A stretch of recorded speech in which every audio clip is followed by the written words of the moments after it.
ॐ भूर्भुवः स्वः तत्सवितुर्वरेण्यं भर्गो देवस्य धीमहि धियो यो नः प्रचोदयात्।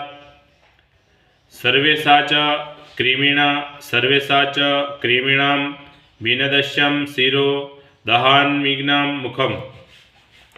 આપણા બાહ્ય અને આંતરિક દોષોનો એવી રીતે નાશ કરો કે જેવી રીતે કોઈપણ વસ્તુનો અગ્નિમાં બાળીને અથવા પથ્થર વડે કચડીને નાશ કરી નાખીએ છીએ.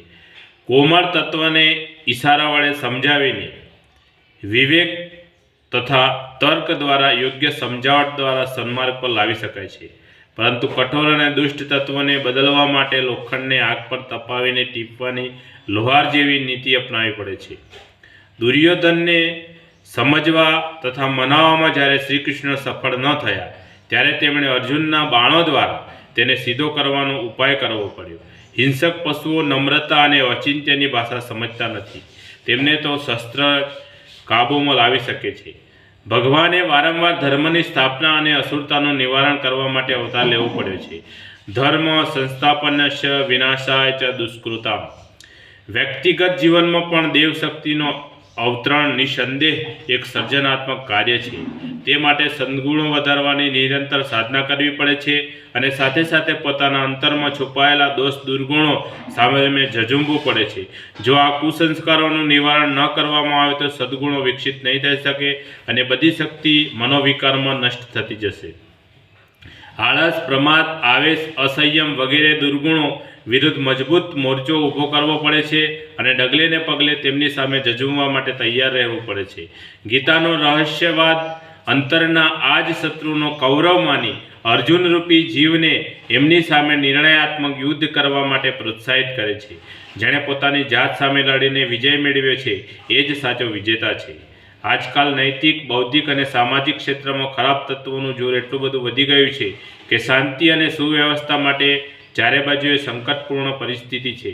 છળ, અસત્ય, બનાવટ અને વિશ્વાસઘાત એવા વ્યાપી ગયા છે કે કોઈપણ માણસ પર થોડો પણ વિશ્વાસ મૂકવો ભયજનક છે. વિચારોની દ્રષ્ટિથી મનુષ્ય ખૂબ સંકુચિત, સ્વાર્થી, નીચ અને નિષ્ઠુર થતો જાય છે. સામાજિક કુરિવાજોએ આપણને બુરી રીતે જકડી રાખ્યા છે. આદર્શવાદિતા અને શ્રેષ્ઠતા ફક્ત કહેવા અને સાંભળવાની વાતો જ રહી છે. મનુષ્યના વિચારો જ્યારે આટલા દૂષિત થઈ ગયા છે ત્યારે તેમના આચરણમાં શ્રેષ્ઠતાની આશા રાખવી એ રેતીમાં તેલ કાઢવા જેવી કલ્પના માત્ર જ છે. જો અંતઃકરણમાં જ કુસંસ્કારો અને કુવિચારો ભરેલા રહેશે તો પછી પ્રભુ ચિંતનની આશા કેવી રીતે રાખી શકાય? વ્યક્તિગત અને સામાજિક દોષ દુર્ગુણો સામે લડવા અને જીવનને સ્વચ્છ, પવિત્ર તથા નિર્બળ બનાવવા માટે જો કુસંસ્કારો સામે લડવું પડે તો અવશ્ય લડાઈ કરવી જોઈએ.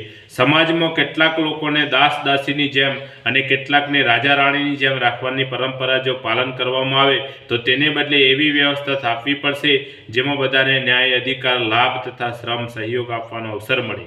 અનીતિની અસુરતા વિરુદ્ધ પ્રબળ સંઘર્ષ કરવા માટે તૈયાર થવું પડશે. અનુચિત તત્વનો એવો પ્રચંડ વિરોધ કરવો કે જે તે માથું જ ન ઉચકી શકે તેમને શરૂઆતમાં કચડી નાખવા જોઈએ. બોલે સદગુરુ ભગવાનનો જય. આજ કા આનંદનો જય. આદ્ય શક્તિમાં ગાયત્રી માતનો જય. પોતપોતાના માત પિતાનો જય. મા કુળદેવી માતનો જય. ઓમ ગમ ગણપતે નમઃ. પાર્વતી પતય હર હર મહાદેવ હર.